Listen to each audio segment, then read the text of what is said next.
You still see a few slight line there on the shoulder, but overall, without any extreme light sources like this, it's actually pretty well hidden, I'd say. What I've also done is just added in the blue, which is McRae glue from Citadel. The red, I probably would have started with Mephiston red, but I've run out, so I've started slightly darker with corn red. But I do think it works quite nicely on the cape where you have deep recesses. I have based the yellow with white purely because I want it to be quite bright, and I don't have a yellow base, so I'll be starting with this layer, and it's much better to start on a white. So I've sort of added these down now. I'm going to wait and probably do one more coat of white before I add the yellow. Same again here. And then what we'll start doing, then we'll work on the face and then the layering. So I've added the second coat, but annoyingly I've just noticed that little dent in his chin. Personally I find that annoying, especially in a face.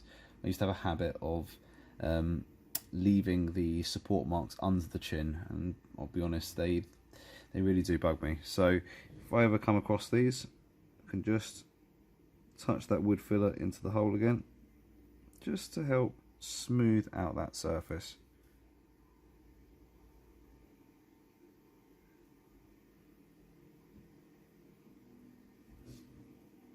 Yeah, like that. So it's just filled that gap. So when we're ready, we'll paint over it, and yeah, you can have a strong chin like Superman.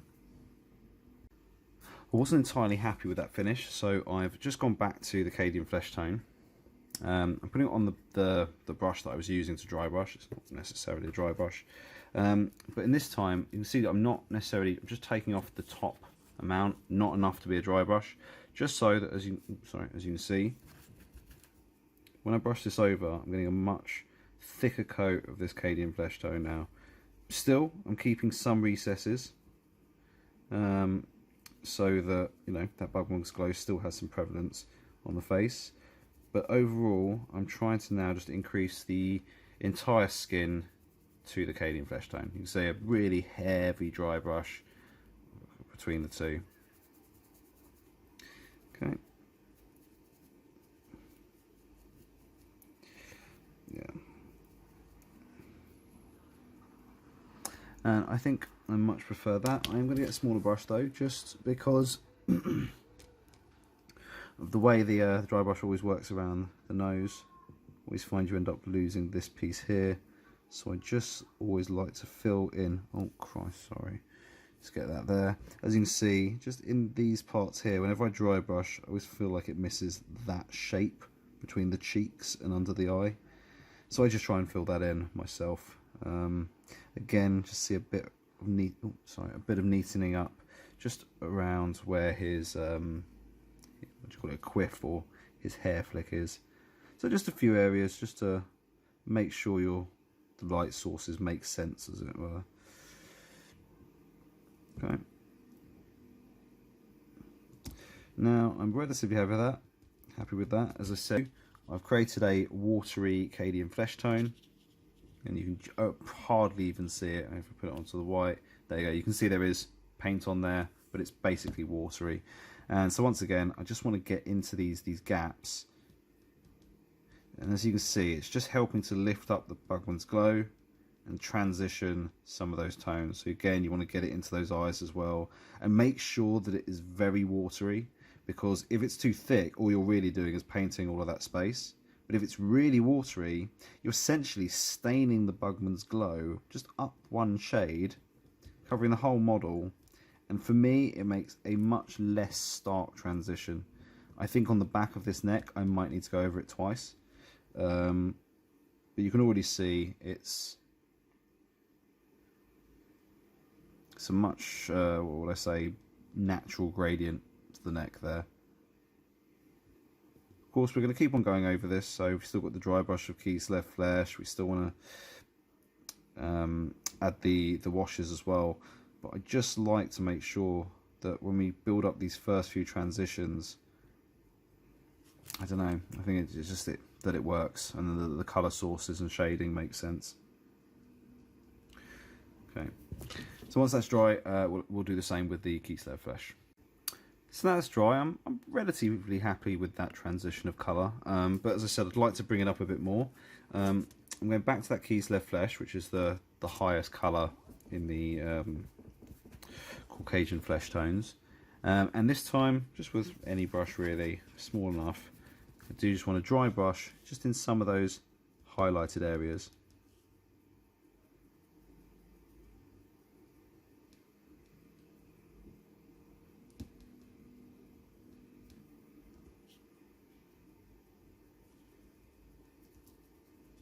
Again, I'm going to go with this relatively strong, and the reason for this is after this I'm going to do the same as what we did before by watering down the Cadian flesh tone and going back over this again.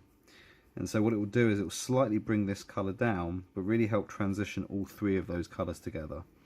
It's just something that I do. I think it works quite nicely on skin, and as I said, we can add some tones in as well. Some people might actually add the washes in before this. I like to get this tone first, add some washes, and then I'll use a bit of dry brushing and layering just to really finish off the look. So there we are. You can kind of see that now. We're starting to get a lot more bright areas across these sort of top most prominent features of the body or the face. Okay, so that's pretty good to me. I'm going to go back to my Cadian flesh tone, so I'm really going to wet up my brush again. Get a tiny bit of that on my palette. As you can see, it's basically water. Just like to make sure it is something more than water. And I don't want too much on your brush either. But once again, just going over it and helping all of those transitions smooth. Do not let it pull, do not let it kind of cover unevenly. You want it to be as even as possible. So all you're really doing is bringing, in this case, everything slightly back down or back to the mid-range. Sorry, let's keep it in the footage. Yeah, bringing it back down to a mid-range so that you can actually just have an easier transition of three colours within the skin. And hopefully now you'll see what I mean by the back of the neck. It will start having a much nicer tone as opposed to that really dark line that was originally going down there before. But hopefully you can kind of see what I'm saying. It's still got that sort of inconsistency of skin from the dry brush, but at the same time it helps have like a really nice shade between three colours. One thing I would say is, again, if there are any areas where you think are too dark, just focus on them. So don't go around the other areas, but just give those areas a little bit of a touch over. I think it will really help diminish those dark features. Particularly someone like Superman, I don't want this to be too like dark a model, you know. Even the cartoons, you'd never really accentuate that. So there we are. I think that to me is where I'm happy with the base flesh tone. Once this dries, we'll add the washes. Okay, so again, I'm just trying to get half decent light source on this.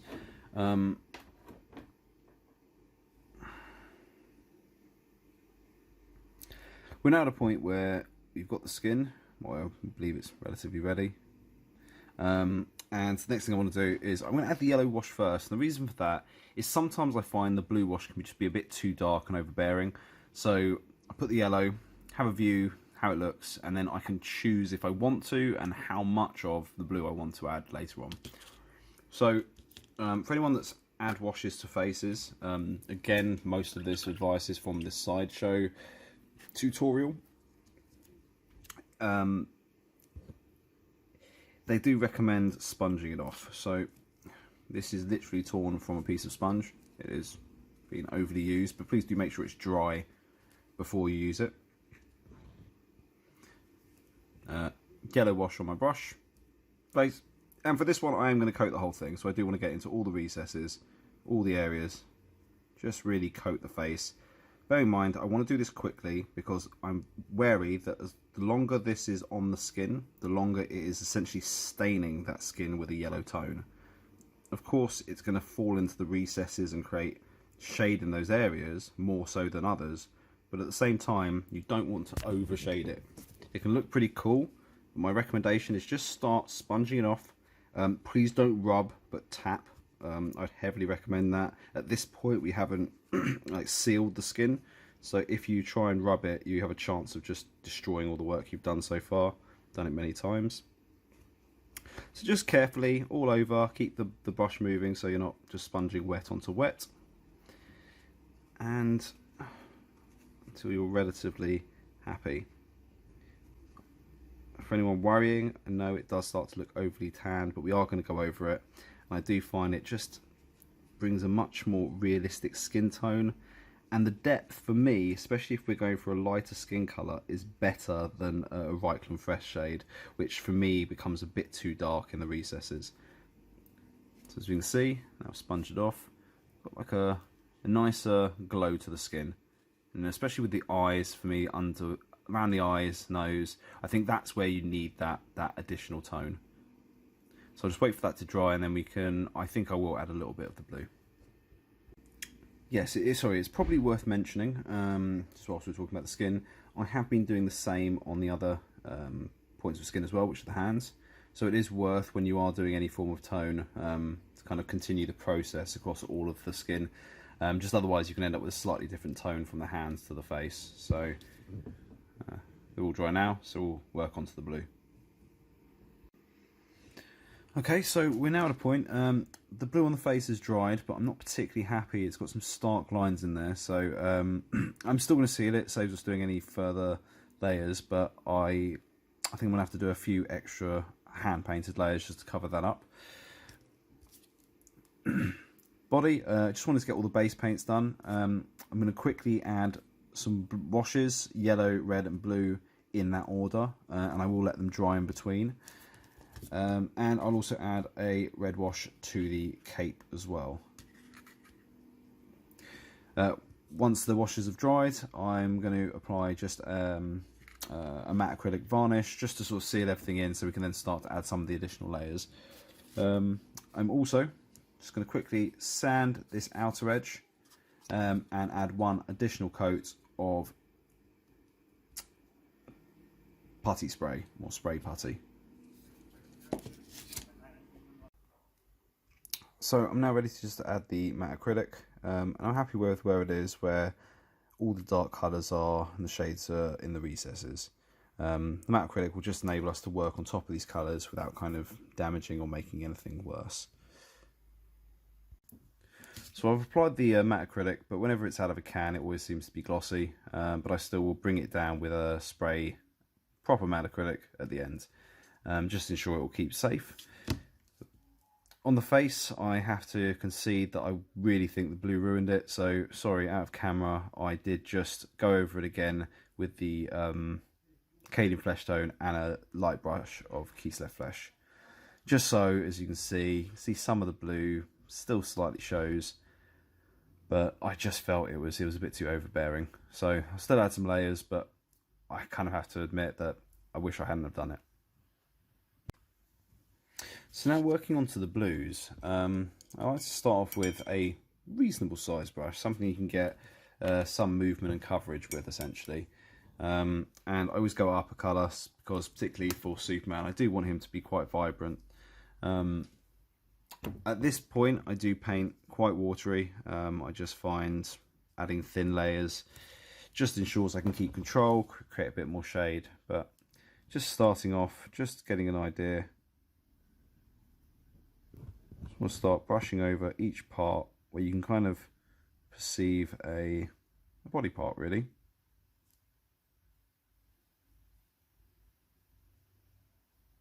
It doesn't have to be overly neat, you just want to kind of get that idea, pick out those strong shapes that you can see. See the kneecap here, sort of the rest of the thigh coming across. And if you can, try and, you know, maneuver the brush in the right way. But as I said, the first coat really is just going to sit on top of everything, so I wouldn't worry too much. It's very, very light. Sorry, I've got a little bit of something on the leg, as you can possibly see. I'll have to go over that in a moment. Start up here. See instantly you've got shoulder pads across. Oh, sorry, let's get in the frame properly. Do worry that the camera is making it look a lot starker than it actually is, though the two colour differences really are quite close to each other, and particularly whenever a colour's or a paint is wet, it always looks a bit brighter. So once this dries, it will look a lot less so. And even so, we're still going to use the same technique we used on the skin, which was to sort of blend the two once we have these sort of defined shapes. If you want to be, I say, lazy, you can use a dry brush effect. I just find that even once you've done dry brush, you'd probably want to bring the colour up properly, which means you'd still end up painting over it in the same way. But if you're unsure of like the kind of areas you're aiming for to paint on, then actually dry brushing can be quite a good technique at this point.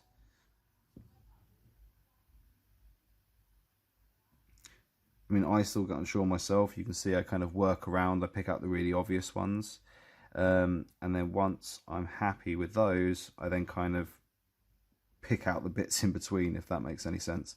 You can see here, there's still loads of bits that are a bit too dark, but I'm still trying to work out, okay, we have actually has some muscular packs here. Okay, I want to make sure I fill those in. Sorry, I'm not in the view. Remember, this is just a very first light layer. So I'm going to go round, but I'm just trying to give you an idea. I'm just trying to get those clear points on the body where you're going to start to get a light source. And essentially you want the majority of this, majority of what can be seen, so the pieces, to be covered. So really the blue that you're starting with is just your deepest tones. But don't forget the shade. You want to kind of go from shade to your deeper tone up to essentially this colour. So I'll come back when I'm all done on the blue. So I should probably say, as I'm still working on the blue, and I'm still using the same Altdorf Guard blue, you will notice that if you put it on quite watery, it will slowly, as you add the layers, it gets thicker. So you can kind of work with it to create multiple layers of shade. And this is where I'll now start going across and sort of pinpointing certain areas just as I go along, still picking out some of the key bits, because I'm still using this colour, still haven't worked up to the lighter blue. But it just means that you could, if you do it with a watery finish, you really can control those layers. It takes longer, but it just means you can decide where the colour should start, finish, and just make a more noticeable transition.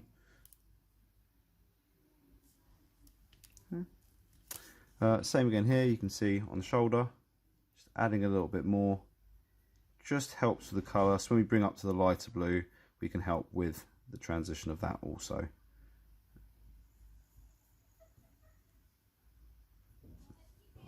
So now I'm relatively happy, like I've got all like the clear definitions within the body, a few kind of like connecting pieces, you know, it's a nice bit of shape, a few bits of tone on the same colour, so I still haven't brought up the colour. I want to do the same thing again where I have my very watery blue of the same colour, and this is just to bring up that really dark tones of blue and kind of help bring everything together. So I'm just going to wash the whole of the blue in this watery mixture. I'll come back. So now I've added two of the very thinned out mixture of the Altdorf Guard blue, and now I'm just going to start highlighting with quite a watered down Calgar blue, which is the lightest in that particular blue set. So again, just making sure my brush is pretty watered down. I'm going to start now picking out parts that are really at the front, because again, as I mentioned, I want this Superman to really kind of pop out. I really do want to kind of get as much of this as possible, and then right at the end I'm going to add a watered down white just to kind of really highlight certain areas of the blue. So you can kind of get the idea, just a little bit more focused than where we were before.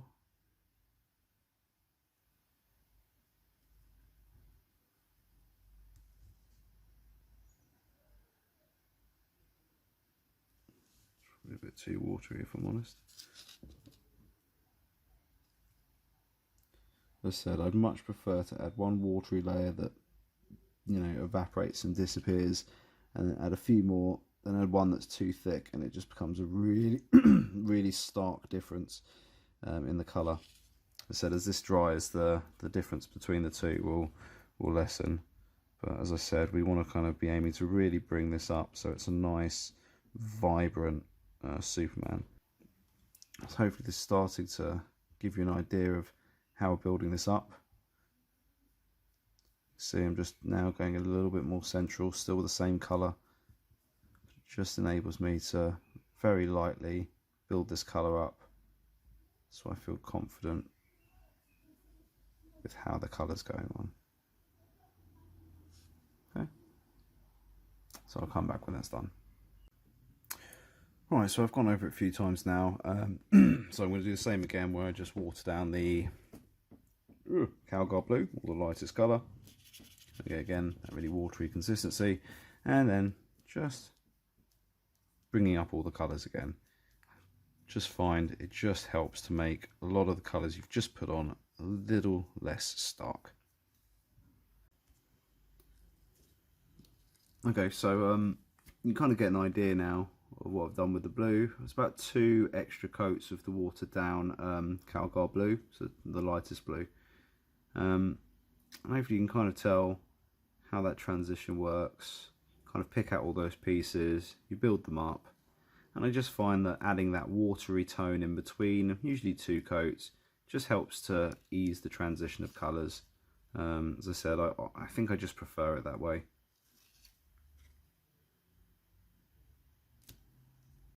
So I've started adding the red. You can see, kind of see the transition, just using the one Evil Sun's Scarlet. And now I'm just going to use very watered down again Wild Rider Red, it's a mouthful, just to kind of add to that highlight. So I do want to make sure it's very watery, nearly to a point it's opaque that you can't see it, maybe you can on the camera, just to help some of these central pieces here around the top. Again, not starting from where the darkness transitions, just a little bit further out.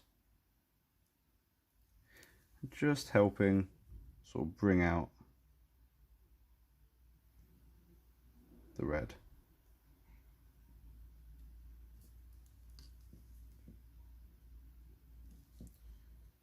Same again on the pants. Just want to kind of work through some where the lay-ins irons are. Just help add the colour. And on the legs, go over the top. Yeah, just to help bring some colour out of it.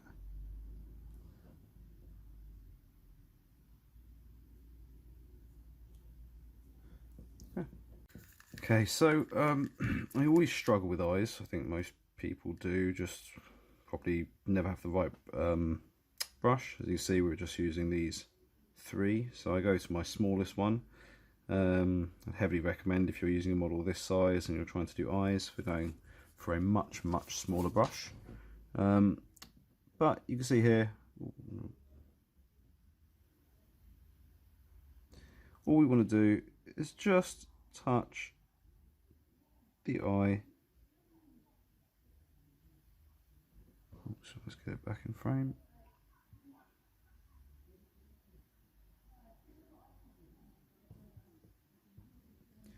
I always aim upwards just because I know I'm gonna flick some of the skin, and I prefer to get it on the underneath of the eyebrow, or just above the eye, because I find that you could just darken that down quite easily, and of course that part of the eye would be quite dark.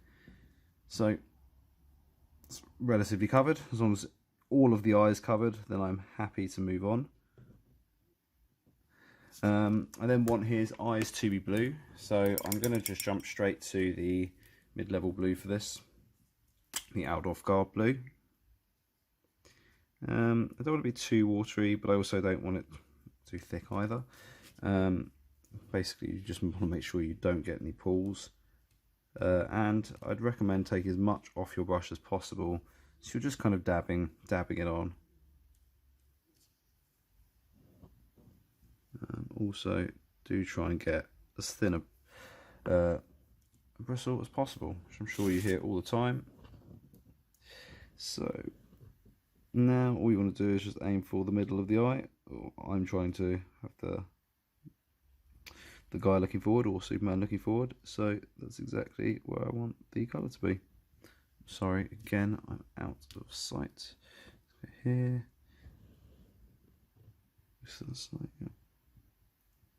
and I'm just dropping it in, really.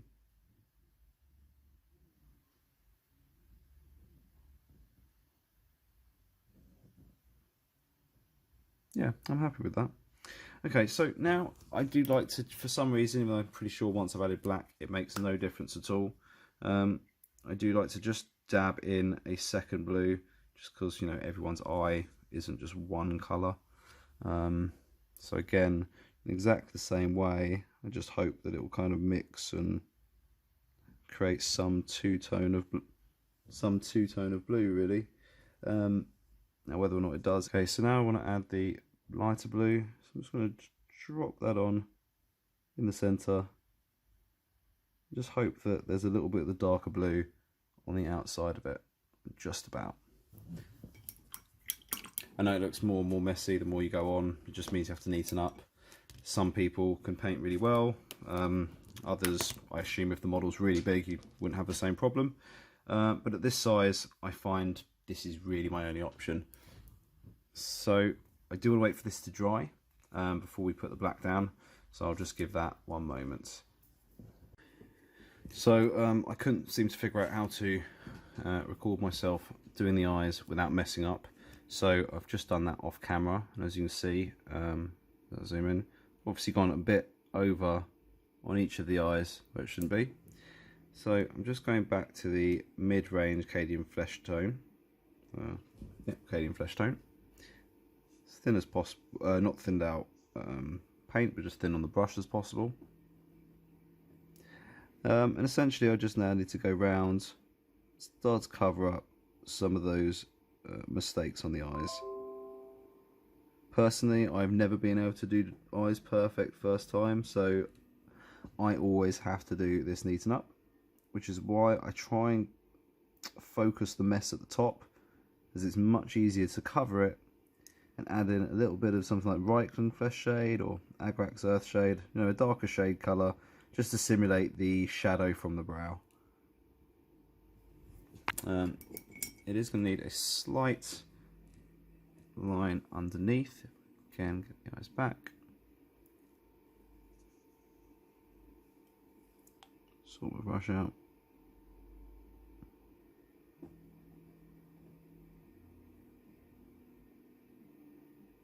Again, I believe if you do it thinner, kind of save yourself any risk in the long run.